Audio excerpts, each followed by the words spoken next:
Quakertown Park near City Hall, and we are doing our semi-annual color change. So mainly begonias, zinnias, just mixed flowers for this time of year. Of course, some of them are better in the summer, and some of them are better, throughout the whole entire year. This adds new color, new interest, instead of just the same perennials all year, every year, which are great and beautiful and great for pollinators. This adds a little bit of sparkle to our parks. So this past winter's storm, we lost thousands of plants and really struggled on the square to keep those pots looking pretty. Our violas came back eventually, but we lost about a third of what was in there already.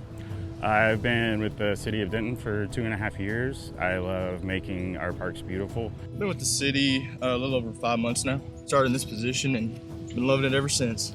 I love making this town the city look beautiful. Making the world healthier, adding plants for pollinators, using organic materials when possible, and generally just making a safe place for people to come.